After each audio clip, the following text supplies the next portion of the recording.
നമസ്കാരം. ചുങ്കത്തറ പഞ്ചായത്ത് ഭരണം LDF-ൽ നിന്ന് UDF പിടിച്ചെടുത്തതിന് പിന്നാലെ പ്രതികരണവുമായി PV അൻവർ രംഗത്ത്. പിണറായിക്കെതിരെയുള്ള ജനവിധിയാണ് ഇതെന്ന് PV അൻവർ പറഞ്ഞു. LDF അംഗമായിരുന്ന പഞ്ചായത്ത് വൈസ് പ്രസിഡന്റ് നുസൈബ UDF-ന്റെ അവിശ്വാസ പ്രമേയത്തെ പിന്തുണച്ച് വോട്ട് ചെയ്തതോടെയാണ് ഭരണം അട്ടിമറിക്കപ്പെട്ടത്. PV അൻവർ പക്ഷത്താണ് നുസൈബ. 11-9 UDF അവിശ്വാസ പ്രമേയ വോട്ടെടുപ്പിൽ വിജയിച്ചത്. ഇത് ഇരട്ടി മധുരമെന്ന് PV അൻവർ ഫേസ്ബുക്കിൽ കുറിച്ചു. ചുങ്കത്തറ പഞ്ചായത്തിൽ ഇടതുപക്ഷ ജനാധിപത്യ മുന്നണിയുടെ ഭരണസമിതിക്കെതിരെയുള്ള UDF അവിശ്വാസ പ്രമേയം പാസായി. 9-നെതിരെ 11 വോട്ടുകൾക്കെതിരായിരുന്നു UDF-ന്റെ വിജയം. LDF അംഗമായ നുസൈബ സുധീർ UDF-ന് വോട്ട് രേഖപ്പെടുത്തുകയായിരുന്നു. ഓൾ ഇന്ത്യ തൃണമൂൽ കോൺഗ്രസ് നിലമ്പൂർ നിയോജക മണ്ഡലം കൺവീനറായ സുധീർ പുന്നപ്പാലയുടെ ഭാര്യയാണ് നുസൈബ സുധീർ. കൂടെ നിന്നവർക്ക് നന്ദി എന്നാണ് അൻവറിന്റെ കുറിപ്പ്.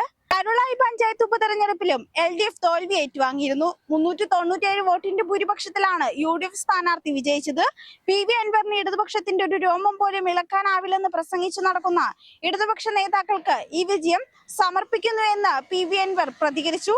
കഴിഞ്ഞ തവണത്തേക്കാൾ 5 ഇരട്ടിയാണ് ഭൂരിപക്ഷമെന്നും പഞ്ചായത്ത് അംഗമായി തെരഞ്ഞെടുക്കപ്പെട്ട വിപിൻ കരുവാടന് അഭിവാദ്യങ്ങളെന്നും അൻവർ ഫേസ്ബുക്ക് കുറിപ്പിൽ കുറിച്ചു.